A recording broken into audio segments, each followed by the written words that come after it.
that Sunday morning is only for the blessed, and the sacred moments of silliness are where I find my heaven, where I find my heaven, where I find my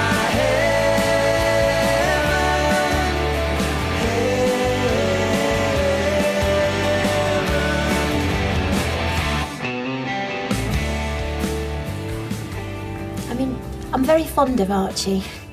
Really, I am. But is that enough? I mean, I can't help thinking that perhaps I'm just settling for Archie because he's nice and kind and, well, give me security and friendship and loads of presents. At least there's no problem with the sex. I mean, that's really good since I trained him up.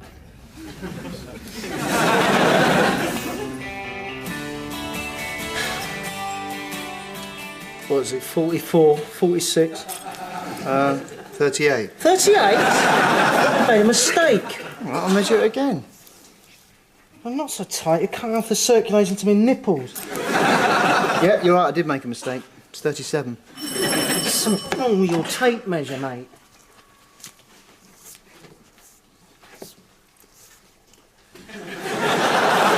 Just dropped by to invite you to my stag night. This is Charlie, by the way. My best man. It's going to be seriously wild. Definitely not for the faint-hearted.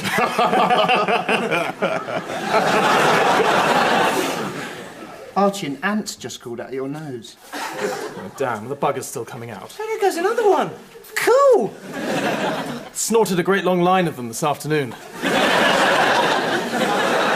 It's perfectly all right. It's just one of the things I had to do as part of D Company wedding routine. The lads of D Company came up with a manual in 1952, and it's been a tradition ever since. If you're getting married, you have to fulfil certain challenges in the week leading up to the wedding. For example, today I had to snort a line of ants, French kiss a Belgian tourist, and relieve myself out of the window of a 73 bus. Game on. Why'd you have to do all that? You're not even a Marine anymore. Goes very deep, Martin. Once you've been a Marine, that's it. It's in your blood. It's there for life. Once I've flushed these ants out of my nose, I'm going to the nearest municipal library where I shall leave my bottom print on the ceiling.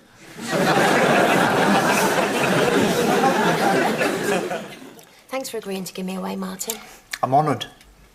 I didn't really want to ask any of my stepdads. So you thought of me? Well, I wanted to ask my real dad, but I don't really know where he is. So you thought of me? Actually, then I rang my old English teacher, Mr. Sturgeon. He's just had his legs off and he hasn't quite got the hang of the wheelchair yet. So you thought of me? Yeah, then I thought of you.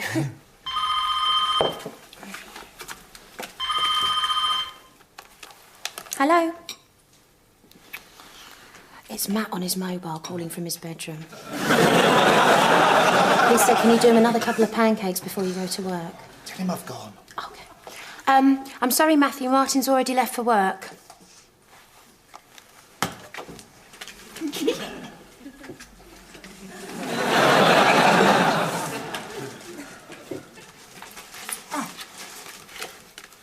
Oh, what a shame Martin's gone to work. He's only going to miss his postcard from Claire in Australia. Matt, give it to me.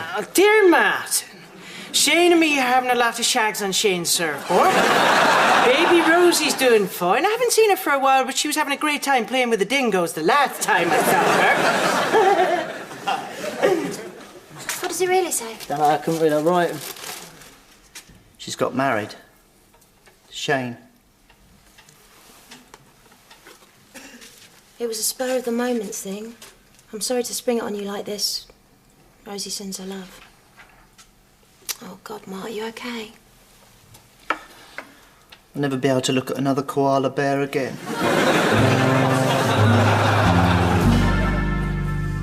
My sister always got away with everything, and I always got punished. Whenever Dad told Claudia off, she'd say, "But Daddy, I love you." And he'd give her a great big hug and say, "You're a good girl, really." I tried it myself once. But when I said, "But Daddy, I love you," my dad went bright red and screamed, "For Christ's sake, act like a man, not a bloody great woolly woofer." And he gave me a clip round the ear, made me do 1,000 press-ups and stopped my pocket money for 5 years. I should have realised then that all women are bastards. Manly's as bad as the rest of them.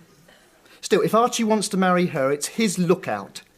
Anyway, ladies and gentlemen, I'd like to propose a toast. Will you raise your glasses to Randy and Archie? What do you think? It's not quite right, is it? It's not your traditional wedding speech. But it's good, I liked it. Hiya. How you feeling now, Mart? Don't talk to me, Mand. I'm going to avoid the company of women from now on. They just remind me of her. Oh, that's a shame. I thought you might want to come out on my hen night. Oh, there'd be loads of lovely women there. You might meet someone. I really think that's what you need to take your mind off Claire. You hear what he said, man? He hates women now. Doesn't want to go out with a big bunch of giggling girlies, swapping tips on recipes, do you, Mark? No, I certainly don't. I shouldn't think any of my friends know any recipes. They're much more likely to be getting drunk, folding their napkins into the shape of a penis, trying to take Martin's trousers off. Have I got time for a bath before we go?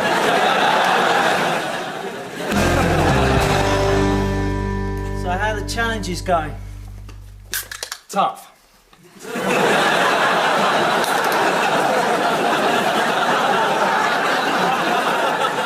Today I had to give a blowjob to a family pet and provide photographic evidence. Would you like to see? Yeah.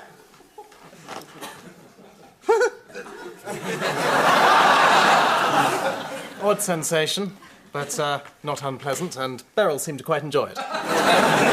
Oh, Mandy won't be back for ages. She's out on her hen night. I know, I came to see you. It's not to do with one of your challenges, is it? No, nothing like that. I just want to make absolutely certain that you're coming to the wedding.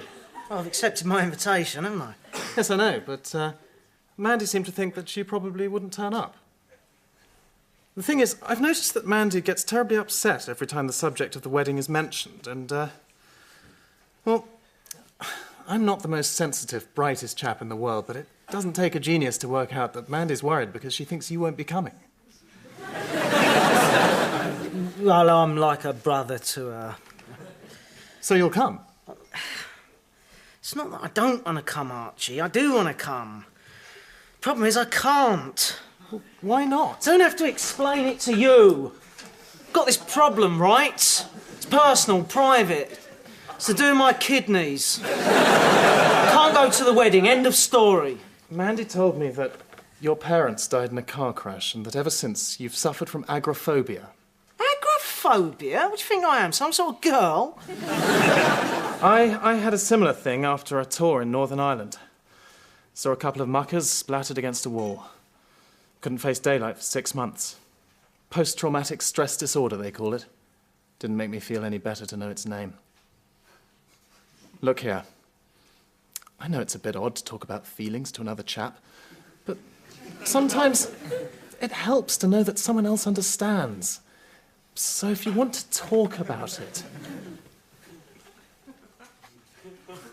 Talk about it? Yes. You step outside and what's the first thing that happens? I feel the devil's breath touching my face. It smells like all the dead people there's ever been. I try and walk, but the pavement's soft and wormy, sucking at my shoes. And it starts bubbling up until there's a sea of boiling pus seething round my ankles. I start to run, but my legs don't work, and I'm slipping down, and it's hot there. Coils of grey slimy matter thrash against my skin. Acid snot burns my eyeballs. And suddenly I realise where I am. I'm inside the devil's intestines. And I see my mum and dad there. Mum's face is all burnt off. Dad's brain is hanging out of his head. I call out to them, Mum, Dad, it's me, Matt. But they don't hear me. And then I sort of come to, and I'm lying on the pavement about 2 feet away from the front door.